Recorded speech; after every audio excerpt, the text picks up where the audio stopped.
Hello everybody. Now that you can see me now, I'm about to do another DVD Blu-ray review here, so let's get it cracking. Next one I'm going to do is going to be Battlefield Earth. I know Battlefield Earth is often looked at as one of those, oh god, why are you reviewing this movie? Well, before you send any hate comments or any hate stuff my way, just hear me out what I've got to say, because I got a lot to talk about here real quick. So, of course, before I get things started, I got the book here. I've only read a little bit of it. I've not gotten too deep into the book, but it's often looked at as one of the absolute greatest, often been referred to as one of the greatest science fiction novels ever written. Like, what does this say? Tight plotting, furious action, and have-at entertainment. So, yeah. L. Ron Hubbard, of course, best known as the founder of Scientology. Yes, I pulled out the sci-fi movie Freak book here again because this is where I looked at. This is the thing I looked through when I was looking at Howard the Duck. Battlefield Earth's like near the back of the list, so I'll get to it real quick here. One of these days I'll probably do like maybe a look through the book here. You know, there's Howard the Duck, but on the next page is Battlefield Earth here. Sorry. Here it is. Yeah, Battlefield Earth, now like I said, the book is a masterpiece, nonetheless. But the movie, on the other hand, well, that's a whole different story. Hold that there in place. Yeah, oh, by the way, yeah, I apologize for the last video being in the vertical format. I promise all the videos will be this way from now on, so hopefully that's okay. And, of course, here's the movie. Yeah, I know. Often looked at as one of the worst films of all time. The movie was made on a pretty decent-sized budget of $70 to $73 million. Well, John Travolta had been wanting to get this movie made for almost 2 decades. He started back in the 1980s when he was trying to find... he was trying to build up money, and he was trying to find the right studio to finance the movie. Didn't have any luck. And then eventually... somewhere, I'm guessing around 98 or 99, he finally found the finances to get the movie made, but he was originally going to play the hero, Johnny Goodboy Tyler, in the novel and the movie. But by the time he got the finances, he got too old to play the part, so he ended up playing Terrell, the main villain Cyclo that you see in the movie. Yeah, Cyclo, that's the name of the characters in Battlefield Earth. I will eventually get to the Blu-ray here because Battlefield Earth had recently just come out on Blu-ray, finally, by Mill Creek. Not by Warner Brothers or... because I was expecting Warner Brothers or Shout Factory to pick... well, probably not Warner Brothers because of how poorly the movie did financially and how poorly criticized it was. I was kind of expecting maybe Shout Factory to pick it up, but Mill Creek, of all companies, that's a surprise. Of course, by now, everybody knows the story of Battlefield Earth. Saga of the Year 3000, that's the full title. It's funny how it doesn't have that on the... because that is the full title of the movie. Yeah, technically the full title is Battlefield Earth, A Saga of the Year 3000, because that's actually the title of the book. So, yeah, there are a lot of things. I mean, even I'm kind of questioning because I've seen the movie and I don't think it's as bad as everybody says it is. I mean, it's not the worst movie I've seen, but it's definitely not the best. But having a mere 3% on Rotten Tomatoes, and of course, the movie was a box office flop because in the States, it only grossed a mere $21 million domestically against the $73 million budget. And worldwide, didn't fare much better. It only grossed $29 million worldwide. So not only was the movie a clunker, and it also literally killed studio, Franchise Pictures, the company that financed Battlefield Earth or published it or put it out. Yeah, they literally crumbled apart after the film came out. Yet Warner Brothers managed to stay afloat after that, but yet it's funny because the Warner Brothers logo doesn't seem to appear on the back of the disc here, although the Morgan Creek logo does, but when you pop the movie in, it does have the Warner Brothers logo on it. But then again, I don't know. So, where did this movie fall flat? Oh, and by the way, because the film failed, if anybody didn't realize, or I'm sure if anybody had seen the movie, the film only covers half the book. There was supposed to be a second part made, but because of the poor reception and the poor financial intake of the movie, the second film never happened. It never happened. So all we get is just this movie that runs just slightly under 2 hours long that only covers half the book. I mean, I would like to see a Battlefield Earth Part 2, but obviously that's never going to happen. But I guess we should get to the heat of the matter. Where did this movie fall flat on its face? Like, why is this movie such a hated film? I mean, because there were so many people that were behind this film's production. Like, they actually picked well, I don't know about a seasoned director, but in the end, they got Roger Christian to direct the film. Roger Christian is probably best known for being the art director on the original Star Wars movies by George Lucas. And he actually won an Academy Award for the production design on the original Star Wars. And it was George Lucas who suggested to John Travolta that he get I'm like, I got the perfect director for you. Roger Christian, who worked with me on every single Star Wars movie, he is the only director in the world that should make your movie. So it's like, well, okay, we got the right director, and of course for the production designer, they chose Patrick Tatopoulos, who was he was the production designer on films like Stargate, Independence Day, and the 1998 Godzilla. So he worked with Roland Emmerich quite a few times. But then again, Patrick Tatopoulos has also been involved in other clunker films like Super Mario Brothers and Lawnmower Man 2 Beyond Cyberspace. Two other films that have gotten a lot of hate by critics and fans. But yeah, throughout the years, both films turned into cult favorites of their own. I'll get to those eventually. I'll probably do videos of those because I did find enjoyment in those two movies too. So just like Battlefield Earth. I am a sucker for bad movies, so hopefully that clears things up here. This is one film I really need to talk about. But there are some things about the movie that I didn't really care much for. I mean, one of the biggest things people complain about the movie is the constant use of slanted angles, like this. Most of the movie is shot like this, or at bizarre angles, more or less. Or the camera is tilted at a 45-degree angle. I mean, imagine if I shot the whole video like this. Yeah, you wouldn't like it. Every angle in the movie is shot at this weird Dutch camera angle. And for many years, I thought that Roger Christian chose to shoot the movie like that because the slanted angle kind of gives like a wider range, like a wider scope, sort of like that, or stretches the film out a little more.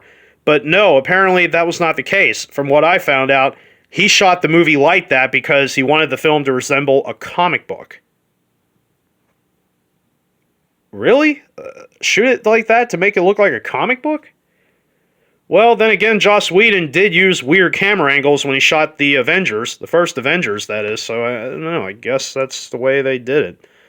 And of course, there's the dialogue, but some of the dialogue actually was in the book, like the term crap lousy. It actually is in the book. What kind of crap lousy game are you playing? Or like in the movie where John Travolta's character bangs his head against the ceiling, and he's like, crap lousy ceiling! So yeah, the movie is chock full of goofy dialogue, but it's one of those films that just, I don't know, I mean, because... Well, I do have another book in there, but I really don't want to pull it out. I have the book called The Official Razzie Movie Guide by John Wilson, the creator of the Razzies. Battlefield Earth is mentioned in there, and yeah, I could pull it out, but it's going to take a while to pull out. Maybe I'll yank it out another time when I review a movie that got such a bad rap like Battlefield Earth has. But throughout the years, despite the film being a flop at the box office, the movie somehow has managed to retain popularity throughout the years because it's been considered one of the best bad movies of all time. I mean, you mentioned the term Battlefield Earth, people immediately are going to know it, not maybe because of how bad it is, but there's people out there that actually did appreciate the film for what it is, for some strange reason. All right. And of course, at the Razzies in 2001, the film practically swept in almost every category. Yeah, it did. Actually, I take it back. It did sweep in every category. It was nominated initially for 7 Razzie Awards, and it took home... actually, it was nominated for... Yeah, I believe it was. It was nominated. I'm pretty sure it was in 7 categories, but it had 8 nominations. It won for worst screen couple. John Travolta and anybody sharing the screen with him. Kelly Preston won worst supporting actress for playing that teeny little role in the movie. It's in fact the only part in the movie she shares with John Travolta. Barry Pepper took worst supporting actor. John Travolta took worst actor. The film won worst screenplay. Roger Christian took worst director, and the film won worst picture of the year. Forrest Whitaker was nominated for worst supporting actor. I don't think he's on the back cover here. No, there's a scene. That's Kelly Preston in the movie right there. She has that tiny little scene with John Travolta. And at the 2005 Razzie Awards, to celebrate the 25th anniversary, they actually gave the film an additional win for worst drama of the first 25 years. And in 2010, they voted Battlefield Earth worst film of the 2000s. And writer J.D. Shapiro, who was the screenwriter in Battlefield Earth, accepted the award. And according to this part right here in the book, he actually said, in 2010, accepted the award in person. In his speech, he said, "I can't help but be strangely proud of it, because of all the sucky movies, mine is the suckiest. But you gotta admit, it's quite an accomplishment." Alright, let's talk about the Blu-ray. Needless to say, Battlefield Earth actually doesn't look too bad in high def. This is actually one title I've been waiting to see come out on Blu-ray for a long time, and I'm actually glad to see that Mill Creek has finally put it out. Overall, the image quality on the disc is pretty good. There are a few slight changes from the Blu-ray, from the DVD to the Blu-ray. There's a few scenes that are changed that are different, and a couple of scenes that have been removed. There's actually a couple of extra scenes with John Travolta in it. Now, I don't know if the Blu-ray retains the original theatrical cut, but I think the DVD has like a slightly altered version. I don't know why it was like that, but... and of course, the Blu-ray does come with a few bonus features. Now, this is an awkward move by Mill Creek, because usually they don't put extras on their discs, but surprisingly, this one's got a few materials. Yeah, basically it's a bunch of new retro interviews, but instead of them being like video interviews, they're basically like audio interviews, because they're actually played over footage from the movie or still images. So it's not really, not really a lot right there. But honestly, if you're a fan of the movie, you should probably hold on to the original DVD, which I have here. Here's the Blu-ray, which, like I said... And the DVD, which does have a few bonus materials of its own, like commentaries, like a commentary track, and it has a couple of behind-the-scenes features on the making of the film. The DVD, by the way, still has a good-looking transfer on it. But honestly, though, the Blu-ray, and the good thing about the Blu-ray is that it's really cheap. You can get it for like $13 brand new, which is nice. So it's really cheap. You're not paying a lot just to get a copy of it. So I have to give it that. But honestly, though, I can understand why the film got so much hate against it, but I'd give it a look. I mean, you may or may not like it, but at least you can be proud to say, well, I just saw one of the so-called worst movies of all time. I mean, it does have an entertainment value to it, but then again, like I said, I'm a sucker for bad movies, so that's one of the things I like. And besides, I did a review on Howard the Duck, which is, again, another movie that got such a bad reputation throughout the years, but then again, look at the cult following it has. Even John Travolta has admitted that every time a copy of Battlefield Earth is bought, it puts more money into that film's box office return. And he said the film has made, because of the home video release, the amount of copies that sold on home video, the movie has pushed past the $100 million mark when it comes to, its financial run.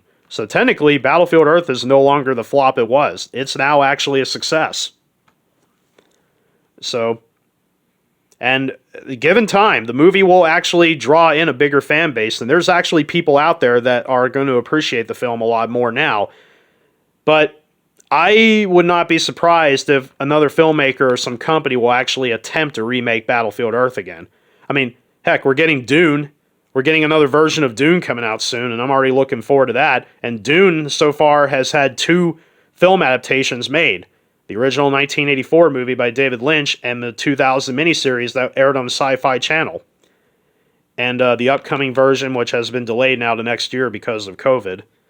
but already looking forward to it. So why not get Battlefield Earth? I mean, Dune was a very popular series of sci-fi novels, and Battlefield Earth is another big one too. So why not get Battlefield Earth made into probably a miniseries at best, or better yet, I mean, I don't know. Maybe John Travolta will attempt to do Battlefield Earth again. Who knows?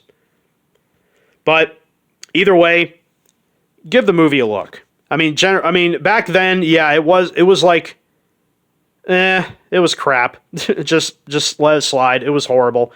But given time, there's actually more people now that appreciate the film, even though it still has a legion of haters. But give it a look. You might just appreciate it for its goofiness, and you might find some enjoyment out of it. I mean, you can tell the filmmakers put a lot of work and effort into getting them made, and obviously it didn't have the impact that they were hoping it would have, and even to this day, John Travolta still defends the movie. I have to give him, I have to respect him for that. Even though it's a movie that kind of sunk his career pretty low, but, oh well. Give him some slack. I mean, come on, he just lost his wife recently. Kelly Preston just passed away recently, so give him some slack. I mean, they did pick a good time to put the movie out on Blu-ray, celebrating its 20th anniversary. So, yeah, honestly, overall, the Blu-ray is good. The video and the audio are both fantastic, and the bonus features.